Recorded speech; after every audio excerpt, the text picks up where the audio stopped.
नमस्कार साथियों, आप सभी का पुनः मैं सलाम यूट्यूब चैनल पे बहुत बहुत स्वागत करता हूँ। साथियों, आप सब कैसे हैं? मैं उम्मीद करता हूँ कि बहुत ही अच्छे होंगे। और इस क्लास के माध्यम से मैं आप लोगों को बहुत ही महत्वपूर्ण टॉपिकों से मैं यहाँ पे आप लोगों को रूबरू कराने वाला हूँ। और ऐसे जितने भी मेरे प्रिय साथी हैं जो 20 अगस्त को जो एग्ज़ाम होने वाला है उसके लिए जो तैयारी कर रहे हैं, CTET का जो तैयारी कर रहे हैं, उन सभी का मैं बहुत बहुत स्वागत करता हूँ साथियों। और इस चैनल के माध्यम से आप लोगों को यहाँ पे जो पूरे क्लासेस यहाँ पे EVS के कंप्लीट क्लासेस आप लोगों को देने का मैं यहाँ पे प्रयास कर रहा हूँ। और वो भी बहुत ही अच्छे जो नोट्स है यहाँ पे, और उन्हीं नोट्सों के माध्यम से आप लोगों को यहाँ पे बताने का प्रयास कर रहा हूँ साथियों। और साथ ही साथ ये जो नोट्स है वो बनाए गए हैं साथियों 6वीं 7वीं और 8वीं का नहीं, यहाँ पे तीसरी चौथी और जो 5वीं का जो पर्यावरण है ना, EVS है, उनसे जो क्वेश्चन यहाँ पे लिया गया है।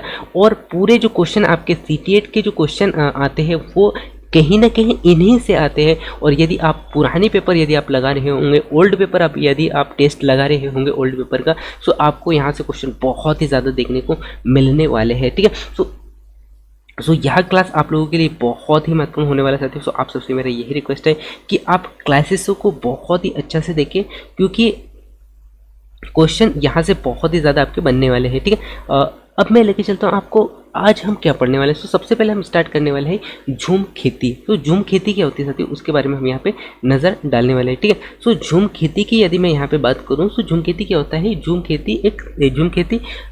खेती का एक तरीका बिल्कुल अलग होता है। ठीक है, अलग होता है अन्य खेती की तुलना में। इसका खेती कैसे होता है, अलग होता है। ठीक है, अलग कैसे होता है, सो ये यदि हम बात करें अलग कैसे होता है, सो अलग यहाँ पे ये जो खेती होती है, इसमें फसल जो है ना, फसल काटने के बाद में ज़मीन को कुछ साल के लिए क्या किया जाता है, यहाँ पे छोड़ दिया जाता है ना, कुछ समय के लिए छोड़ दिया जाता है और उसमें खेती नहीं किया जाता है। और कुछ समय पश्चात यानी कि इस जगह को बांस या फिर हम कह सकते हैं बांस या जंगल बांस या जंगल इसमें उगाया जाता है। और उसके पश्चात इसमें क्या किया जाता है, उसके पश्चात इसमें जो बांस और जो जंगल होता है उसको उखाड़ते नहीं हैं।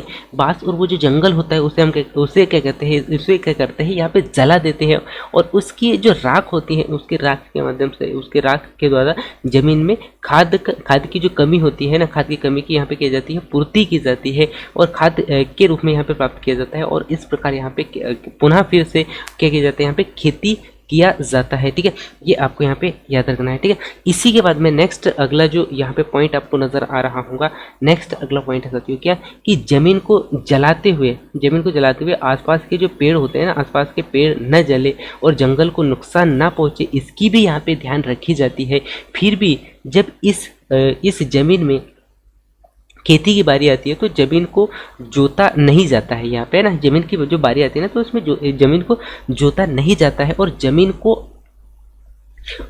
को हल्का से हिलाकर बीज यहाँ पे क्या किया जाता है, छिड़क दिया जाता है। ठीक है, और साथ ही साथ यहाँ पे ये जो खेती होती है ना, यानी कि ये जो खेती होती है अलग अलग तरह के जो बीज होते हैं, जैसे कि मकई हो गया, सब्जियां होगी, मिर्च हो गया, चावल इत्यादि यहाँ पे क्या बोया जाता है। ठीक है, ये आपको यहाँ पे याद रखना है। ठीक है, इसी के बाद में मैं लेके चलता हूँ नेक्स्ट अगला पॉइंट की ओर। और नेक्स्ट अगला पॉइंट है आपके लिए बहुत ही महत्वपूर्ण पॉइंट है कि फसल के समय है ना, जब फसल होती है ना, फसल के समय भी जो अनचाही घास जो होती है ना, अनचाही जो यहाँ पे घास उगती है, उन घास या पेड़ पौधे या फिर हम कह सकते हैं उन खरपतवारों को उखाड़ा नहीं जाता है, उन्हें क्या किया जाता है, उन्हें वहीं गिराया जाता है ताकि वे ज़मीन में ही या मिट्टी में ही मिल जाए। ठीक है, इससे होता है कि ज़मीन की जो उपजाऊ है या उनकी जो उर्वरक शक्ति है ज़मीन की, वो बनी रहे। ठीक है, इस बात का भी यहाँ पे ध्यान दिया जाता है। और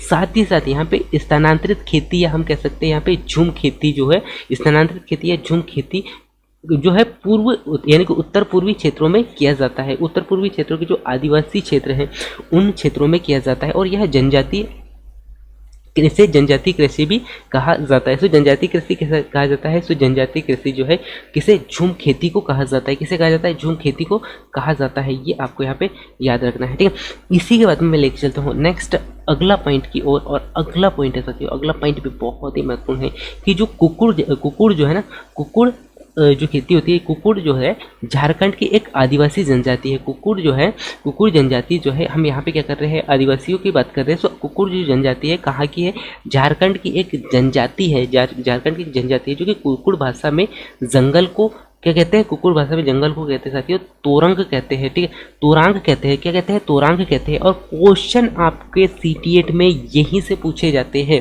सो इस बात का आपको यहाँ पे ध्यान देना है कि जो झारखंड की एक जाति है जिसे हम क्या कहते हैं, कुकुड़, और ये कुकुड़ जनजाति जो है क्या कहते हैं, कुकुड़ जनजाति जंगल को क्या कहते हैं, तोरांग कहते हैं। क्या कहते हैं, तोरांग कहते हैं। ये भी आपको यहाँ पे याद रखना है। इसको मैं पुनः फिर से रिपीट कर देता हूँ कि जो झूम खेती क्या होती है, झूम खेती में क्या किया जाता है कि इसमें एक बार इसमें फसल उगाया जाता है, उसके पश्चात काटने के पश्चात में यहाँ पे ज़मीन पर क्या किया जाता है, दूसरे ज़मीन पे पेड़ पौधे, या फिर हम कह सकते हैं यहाँ पे कुछ साल पश्चात इसे छोड़ दिया जाता है और इसमें कुछ पौधे लगा दिया जाता है, ठीक है। पौधे लगाने के पश्चात क्या किया जाता है, इसे काटा नहीं जाता है, पौधों को काटा नहीं जाता है, उन्हें वहीं गिरा दिया जाता है और उन्हें गिराकर गला देते हैं, सॉरी उन्हें गिराकर क्या करते हैं, जला देते हैं। और उनकी राख के माध्यम से ही उस ज़मीन की उर्वरक क्षमता क्या होती है, उर्वरक क्षमता की पूर्ति होती है।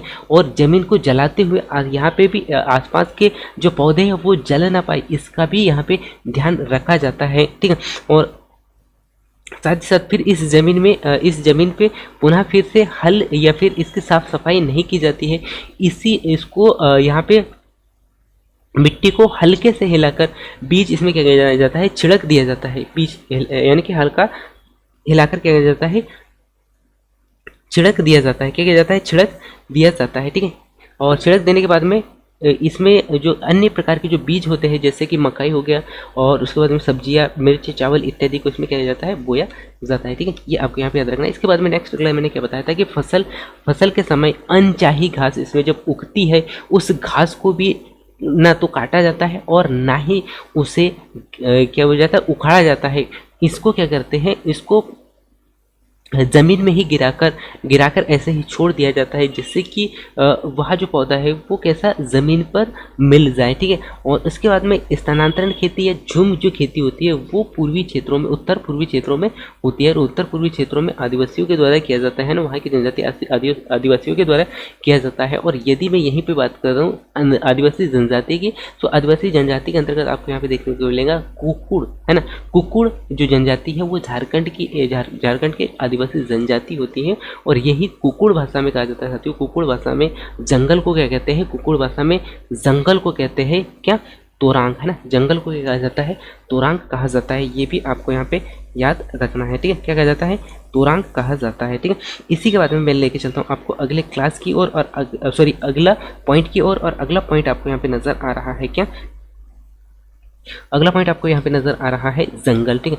सो यदि मैं बात करूँ साथियों जंगल की, और यहाँ से भी क्वेश्चन है, कहीं ना कहीं आपसे क्वेश्चन यहाँ से भी क्वेश्चन पूछे ही जाते हैं साथियों, ठीक है। तो जंगल क्या होता है या फॉरेस्ट क्या होता है, जंगल अधिकार जो कानून है वो कब आया था। सो जंगल अधिकार कानून सबसे पहले तो हम यही नज़र डालते हैं कि जंगल अधिकार कानून जो है कब आया था, 2000 जंगल कानून अधिनियम जो है अधिकार जो है 2007 है ना, 2007 के अनुसार आया था, जो कि 25 सालों से जंगल में एक जगह रहते हैं, यानी कि एक जगह रहते हैं या एक जगह रह रहे हैं, तो उनका यह कानून यह उन्हें क्या करता है, उन्हें यह अधिकार देता है कि वह उसी जगह में रहे जब तक वे रहना चाहते हैं, उन्हें हटाया नहीं जा सकता है। ये कौन सा अधिकार कहता है, 2007 का फॉरेस्ट राइट एक्ट 2007 का जो नियम है, जो अधिकार है वो जो है ये कहता है, ठीक है। तो ये आपको यहाँ पे याद रखना है कि जो 2007 का जो अधिनियम है वो ये कहता साथियों कि जो 25 साल से आप जिस जगह में रह रहे हो उस जगह से आपको सरकार के द्वारा नहीं हटाया जाएगा, क्योंकि आपको यहाँ पे अधिकार दे रखा है, ठीक है। तो ये आपको यहाँ पे याद रखना है। इसी के बाद में यहाँ पे क्या कहा जा रहा है कि जो जंगल संरक्षण वहाँ ग्राम सभा यानी कि जंगल संरक्षण वहाँ की ग्राम सभा की होती है ना। तो जंगल संरक्षण का जो दायित्व होता है वहाँ की ग्राम सभा की होती है जहाँ जिस गांव का जंगल होता है, जिस गांव के आइड साइड में जो जंगल होता है उसका जो संरक्षण है उसके ग्राम सभा की ही होती है। ठीक है, इसी के बाद में नेक्स्ट अगला पॉइंट है क्या है कि जो खानों की जो खुदाई और खानों की खुदाई एवं बांधों का निर्माण के कारण जंगलों की जो हानि हुई है, जंगलों की जो यहाँ पे जो हानि हुई है वो बहुत ही ज़्यादा हुई है, जिससे इनकी जो मात्रा है कहीं ना कहीं हमें कम होते हुए नज़र आती है। ठीक है, इसी के बाद में हम यहाँ पे चर्चा करने वाले हैं एग्रीकल्चर के ऊपर में, और एग्रीकल्चर में हम अलग अलग जो फसल है उनके ऊपर में भी हम यहाँ पे नज़र डालने वाले हैं। ठीक है, सो यदि मैं यहाँ पे बात कर सकती हूँ एग्रीकल्चर की, सो एग्रीकल्चर क्या होती है? एग्रीकल्चर कृषि यानी कि कृषि, एग्रीकल्चर क्या होता है? कृषि एक प्राथमिक प्रक्रिया है। कृषि कैसा एक प्राथमिक प्रक्रिया भी है, और आपको पता भी है साथियों कि जो कृषि जो है हमारे भारत में, भारत को हम कृषि प्रधान देश भी कहा जाता है, क्योंकि यहाँ पे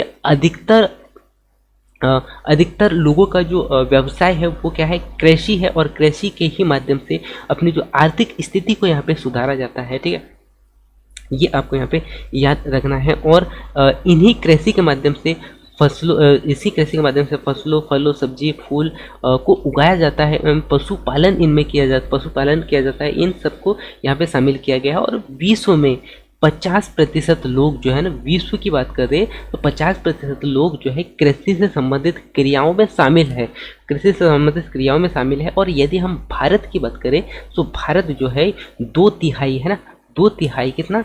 2/3 जो जनसंख्या है भारत की, वह भी अब कृषि पर ही निर्भर है। ठीक है, कितना? भारत की 2/3 जो भाग है, 2/3 जो जनसंख्या है यहाँ की भारत की, वो भी कृषि पर ही आधारित है। ठीक है, और जिस भूमि पर फसल उगाई जाती है उसे कृषिगत भूमि कहा जाता है। क्या कहा जाता है? कृषिगत भूमि कहा जाता है। ठीक है, ये भी आपको यहाँ पे याद रखना है। और एक ही प्रकार की जो फसल उगाते हैं, ये एक ही प्रकार की फसल उगाने से और कई केमिकल यूज करने से ज़मीन कैसी होती जा रही है? बंजर होती जा रही है। और आज की स्थिति में यहाँ पे जो केमिकल का जो उपयोग है वो कहीं ना कहीं ज़्यादा किया जा रहा है, जिससे हो क्या रहा है कि ज़मीन बंजर होती जा रही है।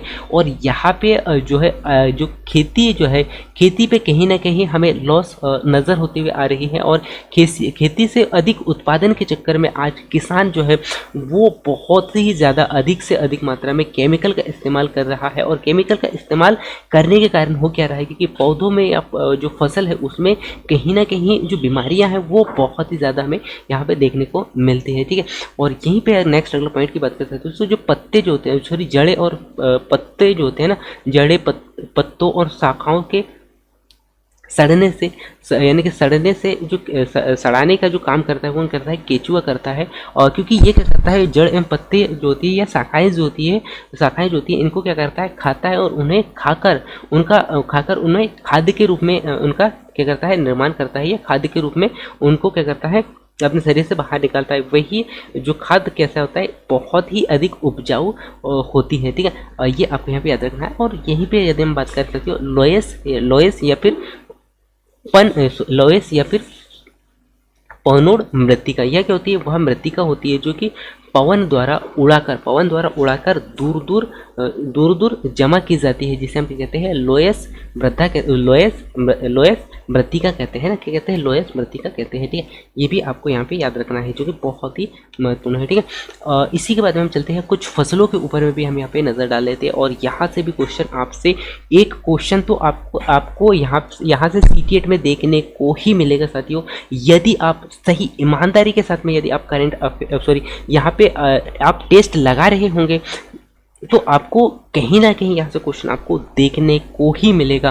ठीक है, सो इस पॉइंट को तो आप गार्ड बांध के रख ले साथियों कि यहाँ से कहीं ना कहीं क्वेश्चन आपको पूछा ही जाएगा। सो यदि आपको 1 नंबर चाहिए तो यहाँ पे आपको 5 मिनट का जो समय है वो आपको यहाँ पे देना होगा, और आप यहाँ से 1 नंबर जो है यहाँ से ले सकते हैं। ठीक है, सो फसल की अगर हम बात कर सकते हो, सो फसल जो है सामान्यतः यहाँ पे अलग अलग मौसमों पे बोया जाता है, अलग अलग मौसमों में फसल का यानी कि यहाँ पे खेती किया जाता है। ठीक है, सो सबसे पहले हम यहाँ पे नज़र डालते हैं खरीफ की खेती। अब यहाँ पे खरीफ की खेती में क्या क्या दिया गया है उसके ऊपर में हम नज़र डालते हैं, सो यह जो खेती होती है कब जून और जुलाई में बोई जाती है। सो यहाँ पे क्वेश्चन आपसे यही पूछा जा सकता है कि खरीफ की खेती कब बोई जाती है। सो आपको याद रखना है साथियों कि जो खरीफ की खेती है वो कब जून और जुलाई में बोई जाती है ना, जून और जुलाई में बोई जाती है। सो फिर काटी कब जाती होंगी।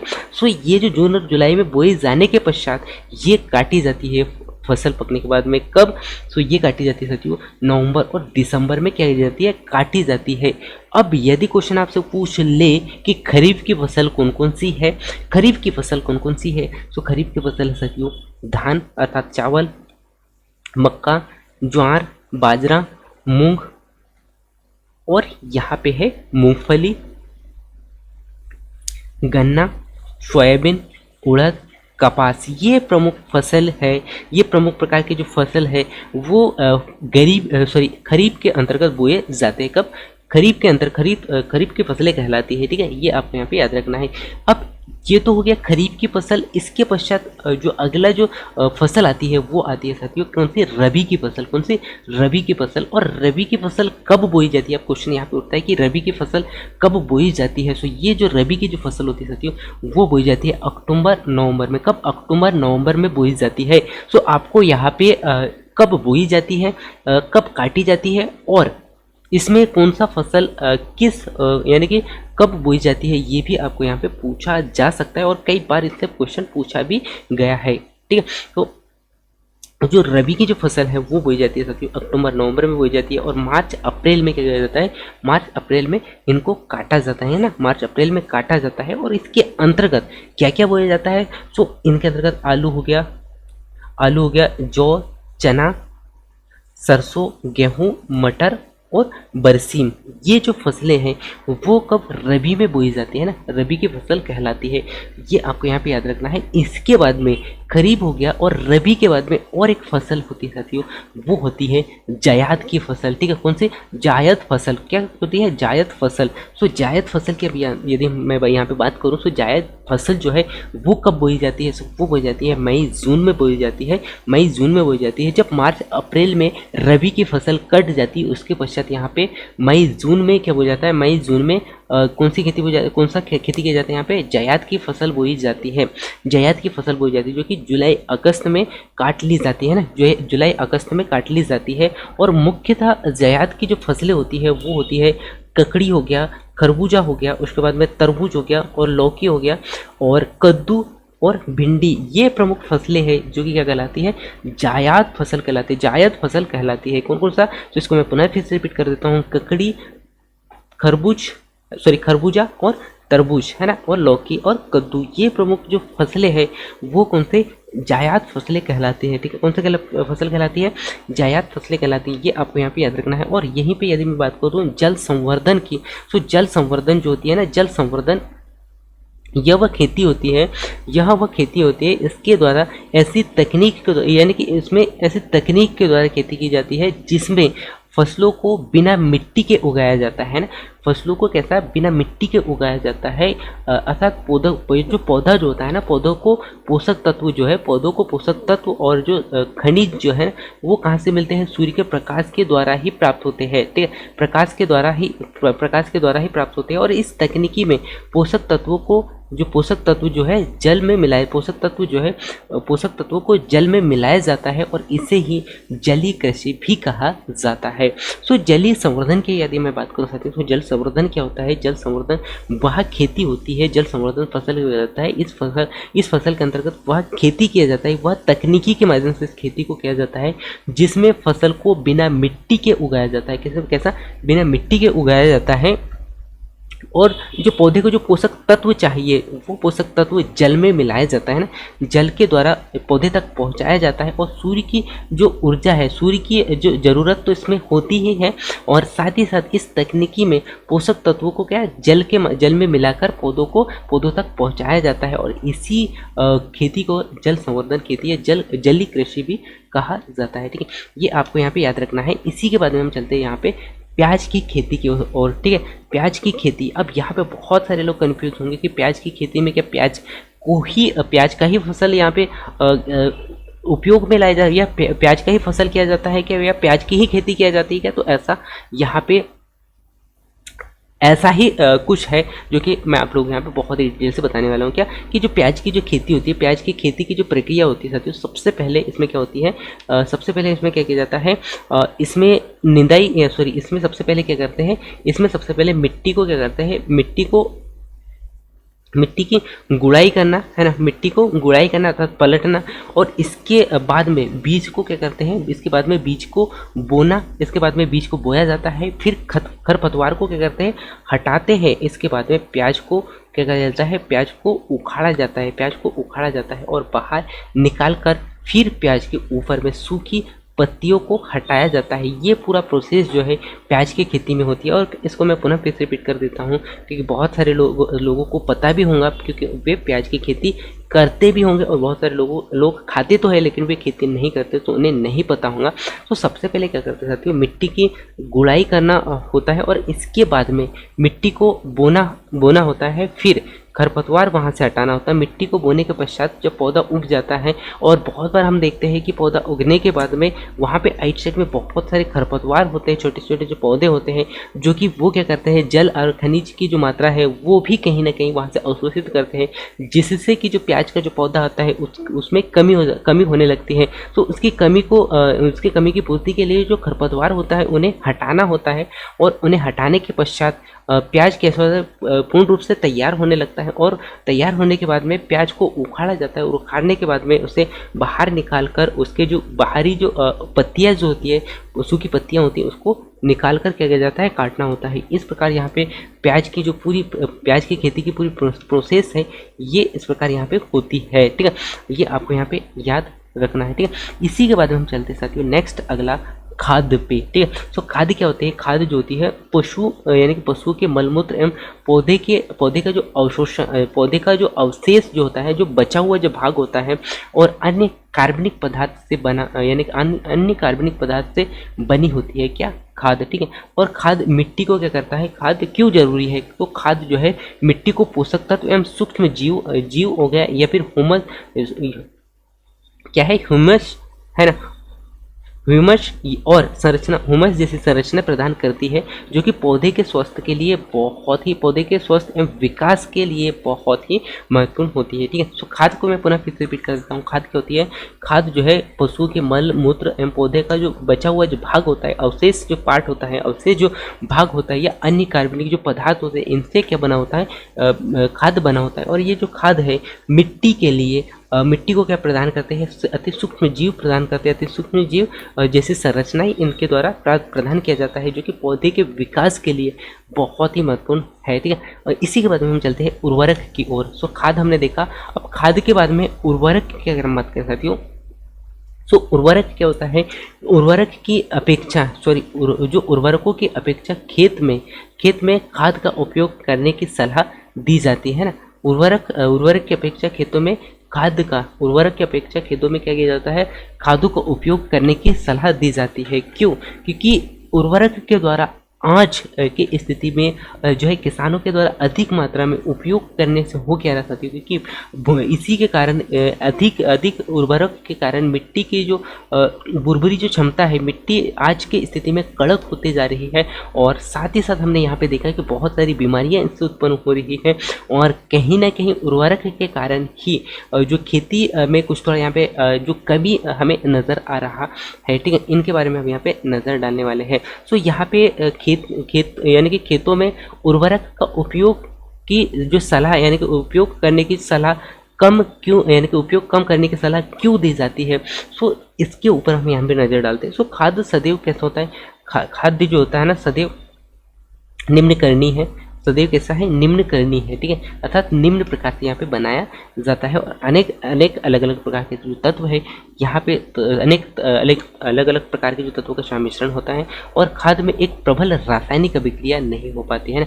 खाद में कैसा होता है, एक प्रबल रासायनिक अभिक्रिया नहीं हो पाती है। ठीक है, इसी कारण उर्वरक का कम उपयोग करने को कहा जाता है। और जो खाद में मृदा एवं सूक्ष्म सूक्ष्म जो रंध्र होते हैं, रंध्र बनते हैं मृदा में। क्या होता है, मृदा में सूक्ष्म रंध्र बनते हैं और खाद्य के कारण कैसे वे बंद हो जाते हैं। ठीक है, खाद्य मृदा की जल साधारण क्षमता में वृद्धि करता है। ठीक है, क्या करता है, यानी कि जो जीवाणु की संख्या में भी वृद्धि करता है। क्या करता है, जीवाणु की संख्या में वृद्धि करता है। यदि जीवाणु की संख्या में वृद्धि होगी तो मिट्टी की जो उर्वरक शक्ति है वो बनी रहेगी और यह मृदा की संरचना को बेहतर भी बनाती है। ठीक है, तो ये आपको यहाँ पे याद रखना है। इसी के बाद हम चलते हैं फसल की कटाई से संबंधित कुछ महत्वपूर्ण जो त्यौहार है उसके ऊपर में भी हम यहाँ पे नज़र डाल लेते हैं। ठीक है, क्योंकि हम यहाँ पे कृषि पढ़ रहे हैं तो हमारा जो भारत है वो कैसा कृषि प्रधान देश है और यहाँ पे अधिकतर ज़्यादा जो लोग हैं वो कृषि पर ही निर्भर है। तो यहाँ पे कहीं ना कहीं जो जब हम फसल काटते हैं तो उस दौरान किसानों को खुशी महसूस होती है और उन्हीं सी खुशी को त्यौहार के रूप में अलग अलग प्रकार से अलग अलग क्षेत्रों में मनाया जाता है। उन सबको भी हम बहुत ही अच्छे से पढ़ने वाले हैं और क्वेश्चन यहाँ से कई दफ़ा क्वेश्चन यहाँ से पूछा गया है और ये जो चैप्टर है ये भी आप लोगों के लिए बहुत ही महत्वपूर्ण है। ठीक है, सो यहाँ पे है कि पहला जो है मकर संक्रांति। सो मकर संक्रांति की यदि मैं यहाँ पे बात करूँ तो साथियों, सो मकर संक्रांति किस क्षेत्र में मनाया जाता है। सो मकर संक्रांति उत्तर प्रदेश हो गया है ना। मकर संक्रांति उत्तर प्रदेश, बिहार, मध्य प्रदेश, गुजरात और राजस्थान, पंजाब, हरियाणा, हिमाचल प्रदेश, उत्तराखंड इत्यादि जो प्रदेश है यहाँ पे क्या माना जाता है, मकर संक्रांति। क्या माना जाता है, मकर संक्रांति। ठीक है, मकर संक्रांति मनाया जाता है। ठीक है, ये आपको यहाँ पे याद रखना है। ठीक है, कौन सा मकर संक्रांति मनाया जाता है, कौन कहाँ कहाँ। तो उत्तर प्रदेश हो गया, बिहार, मध्य प्रदेश, गुजरात, ठीक है, राजस्थान, पंजाब, हरियाणा, हिमाचल प्रदेश और उत्तराखंड। ठीक है, ये प्रमुख जो प्रदेश है यहाँ पे मकर संक्रांति मनाया जाता है। ठीक है, ये आपको यहाँ पे याद रखना है। नेक्स्ट अगला साथियों बिहू। बिहू कहाँ का त्यौहार है, तो बिहू है साथियों असम का, है ना। असम में मनाया जाता है। ठीक है,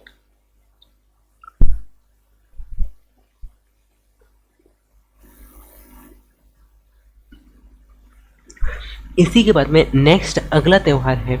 नेक्स्ट अगला त्यौहार क्या है, बैसाखी। सो जो बैसाखी जो है साथियों, बैसाखी का जो त्यौहार होता है वो 13 से 14 अप्रैल को या 13 से 14 अप्रैल के बीच में मनाया जाता है या 13 या 14 अप्रैल को मनाया जाता है। और यह त्यौहार जो है पंजाब और हरियाणा में अधिक मनाया जाता है। कहाँ पे, पंजाब और हरियाणा में अधिक मनाया जाता है। ठीक है, पंजाब और हरियाणा में अधिक मनाया जाता है। ठीक है, ये आपको यहाँ पे याद रखना है। नेक्स्ट अगला है लोहड़ी। ठीक है, सो लोहड़ी त्यौहार की यदि हम बात कर सकते हो तो यह जो लोहड़ी त्यौहार भी है कहाँ पे, पंजाब में ही मनाया जाता है, जो कि फसल की कटाई के दौरान ये त्यौहार मनाया जाता है। ठीक है, यहीं पे यदि मैं बात करूँ पूरम की, सो पूरम जो है, पूरम विशु है केरल में, है ना। केरल में यह त्यौहार मनाया जाता है। कहाँ पे, केरल में यह त्यौहार मनाया जाता है। इसी के बाद में नेक्स्ट अगला त्यौहार साथियों नवा वर्षा। नवा वर्षा क्या होती है, सो नवा वर्षा की यदि मैं बात करूँ तो नवा वर्षा बंगाल में मनाया जाता है। कहाँ पे, बंगाल में मनाया जाता है। और गुड़ी पड़वा जो है, गुड़ी पड़वा कहाँ, महाराष्ट्र में मनाया जाता है। सो एक एक त्यौहार को आपको यहाँ पे याद रखना है कि गुड़ी पड़वा जो है कहाँ पे, महाराष्ट्र में मनाया जाता है। और यहीं पे बात करूँ यदि मैं पोंगल की, सो जो पोंगल जो है तमिलनाडु में मनाया जाता है। तमिलनाडु का लोकप्रिय त्यौहार है। ठीक है, तो तमिलनाडु का क्या है, तमिलनाडु में क्या मनाया जाता है, पोंगल त्यौहार मनाया जाता है। यहीं पे सरहुल की यदि मैं बात करूँ तो सरहुल जो त्यौहार है वो कहाँ, झारखंड में मनाया जाता है ना। झारखंड में मनाए जाने वाला क्या है, त्यौहार है। ठीक है, और इसी के बाद में यदि मैं बात करूँ क्या है, वंगला की। सो जी ये क्या कहाँ मनाया जाता है, वंगला ये मनाया जाता है साथियों कहाँ, मेघालय में मनाया जाता है। ठीक है, मेघालय का त्यौहार है। ठीक है, सो ये प्रमुख जो त्यौहार है इनको मैं पुनः फिर से रिपीट कर देता हूँ क्या, कि पहला यदि मैं बात करूं मकर संक्रांति, तो मकर संक्रांति उत्तर प्रदेश, बिहार, मध्य प्रदेश, गुजरात, राजस्थान, पंजाब, हरियाणा, हिमाचल प्रदेश और उत्तराखंड इत्यादि जो प्रदेश है यहाँ पे मकर संक्रांति मनाया जाता है। और बिहू तो आपको याद ही हो गया होगा, बिहू कहाँ, असम का त्यौहार है। उसके बाद में बैसाखी जो है 13 से 14 अप्रैल को मनाया जाता है, जो कि पंजाब एवं हरियाणा का क्या है, हरियाणा में अधिक मात्रा में मनाया जाता है। इसी के बाद में यदि मैं बात करूं लोहड़ी की, सो लोहड़ी जो है साथियों वो लोहड़ी पंजाब का लोकप्रिय जो त्यौहार होता है, क्योंकि यहाँ पे फसल काटने के दौरान मनाया जाता है, ठीक है। इसी के बाद में पूरम विशु जो होती है, पूरम विशु केरल में मनाया जाता है, और नवा वर्षा जो होती है साथियों, नवा वर्षा कहाँ, बंगाल में मनाया जाता है। कहाँ पे, बंगाल में मनाया जाता है। और यही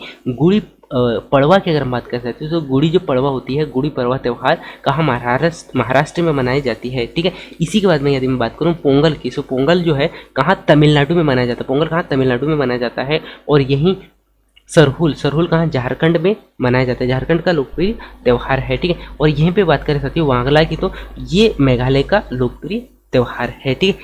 ये आपको यहाँ पे याद रखना है। इसी के बाद में हम यहाँ पे चर्चा करने वाले हैं बिन पार्टी के बाजे है ना, बिन पार्टी के जो बाजे हैं, त्यौहार ही हम यहाँ पे चर्चा कर रहे हैं। तो इसके ऊपर में भी हम यहाँ पे नज़र डाल लेते हैं कि जो बिन पार्टी के जो बाजे होते हैं ना, बिन पार्टी के जो बाजे होते हैं, बिन तुम्बा खजरी और ढोल, बिन तुम्बा खजरी और ढोल, जो ढोल होता है, ढोल के अलावा सभी जितने भी बजाने वाले जो यंत्र होते हैं वो लौकी के माध्यम से ही बजाए जाते हैं, लौकी के द्वारा ही बनाए जाते हैं, बजाए नहीं, लौकी के द्वारा ही बनाए जाते हैं। ये भी आपको यहाँ पे याद रखना है, ठीक है। इसके बाद में हम यहाँ पे नेक्स्ट अगले क्लास में चर्चा करेंगे साथियों, यहाँ पे प्रमुख भोजन के ऊपर में यहाँ पे चर्चा करने वाले हैं, जो कि अलग अलग जो भोजन है वो अलग अलग जगह खाया जाता है और अलग अलग तरीके से यहाँ पे पकवान बनाए जाते हैं। इनके बारे में भी हम यहाँ पे चर्चा करने वाले हैं।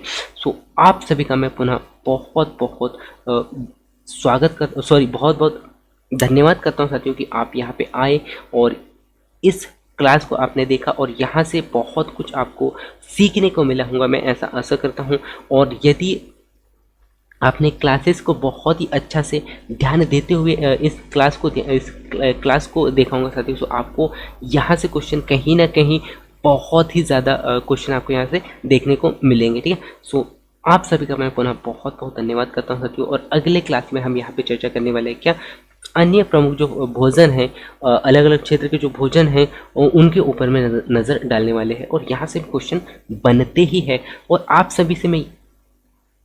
सभी को मैं और एक बात बताना चाहूँगा साथियों, जो कि इस चैनल के माध्यम से आप लोगों को ये पूरे नोट्स जो है वो फ्री में मिल रहे हैं, और वो मिलेंगे आपको यही वीडियो के डिस्क्रिप्शन में, जाके आप वहाँ से डाउनलोड कर सकते हैं। और पूरा जो नोट्स है जो मैं आप लोगों को बताने का प्रयास कर रहा हूँ, वो नोट्स आप फ्री में यहाँ से डाउनलोड कर सकते हैं, और आपकी जो तैयारी है वो बहुत ही अच्छा कर सकते हैं। और ये जो नोट्स हैं ये ऐसे वैसे नोट्स नहीं है साथियों, ये नोट्स हैं आपके तीसरी, चौथी और पांचवी, क्योंकि आपको पता है जो पर्यावरण है वो पर्यावरण आने वाला है आपका फर्स्ट पेपर में, है ना। सो यहाँ पे फर्स्ट पेपर की तैयारी के लिए आपको पता है कि तीसरी और चौथी और पांचवी का जो एनसीईआरटी है ईवीएस का, उससे यहाँ पे पूरा कंटेंट लिया गया है, जो कि बहुत ही महत्वपूर्ण है। और यहाँ से क्वेश्चन आपको बाहर से यानी कि यहाँ से छोड़कर और कहीं बाहर से क्वेश्चन नहीं आने वाले, क्वेश्चन जो भी आएंगे यहीं से आएंगे। इसीलिए आप सबसे मेरा यही रिक्वेस्ट है कि क्लासेस को अच्छा से देखें, और ये जो पीडीएफ मैं आप लोगों को यहाँ पे देने का प्रयास कर रहा हूँ उन्हें डाउनलोड करें, और क्लास देखने के बाद में उन्हें उस पीडीएफ को आप रिवीजन करें, जिससे कि आपका पूरा कॉन्सेप्ट क्लियर हो जाएगा, ठीक है। सो ये आप कीजिएगा साथियों, और साथ ही साथ आप टेस्ट लगाते रहिएगा, ठीक है। और क्योंकि दिन बहुत कम बचे हैं और इन्हीं कम दिनों में हमें कवर भी करना है, तैयारी भी अच्छा से करना है, ठीक है। सो ये आप याद रखिएगा, और फुल एनर्जी के साथ में, फुल जोश के साथ में आप तैयारी को जारी रखें, ठीक है। सो आप सभी का मैं पुनः बहुत बहुत धन्यवाद करता हूँ साथियों, और मिलते हैं अगले क्लास में। तब तक जय हिंद, वंदे मातरम।